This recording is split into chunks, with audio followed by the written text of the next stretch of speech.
Hello সবাইকে, ঈদ মোবারক। সবাই কেমন আছেন? আজকে একটা আ রোস্ট খাসির লেগ পিস রোস্ট করব।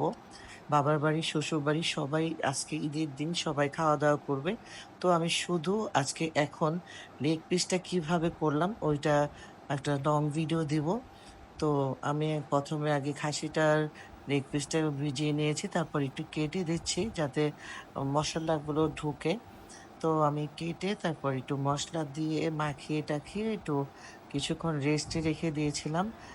রেস্টে দেওয়ার পর আমি এটাকে আরকি একটু ফ্রাই প্যানে আগে এটা একটু ভেজে নিবো সুন্দর করে। তো আমি কিন্তু ভালো একটা বড়সড় আ হাঁড়ি নিয়েছি। এ এই হাঁড়িতেও এটা হচ্ছে না। আ ভিডিওতে বোঝা যাচ্ছে না। লেগ পিসটা কিন্তু ভালো বড় ছিল। এটা অনেক বড় খাসির লেগ পিস। তো এখন তো এটা নিয়ে তো একটা বিপাকে পড়ে গেছি। তাই আপনাদের সাথে শেয়ার করলাম।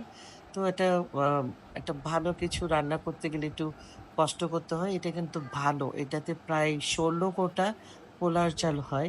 সেই পাতিলে বসিয়েছি হচ্ছে না। তারপর আমার শাশুড়ির মার একটা বড় আ সসপ্যান নামিয়ে এইটা কোনমতে রান্না করলাম। কেমন হলো জানাবেন সবাইকে। আল্লাহ হাফেজ।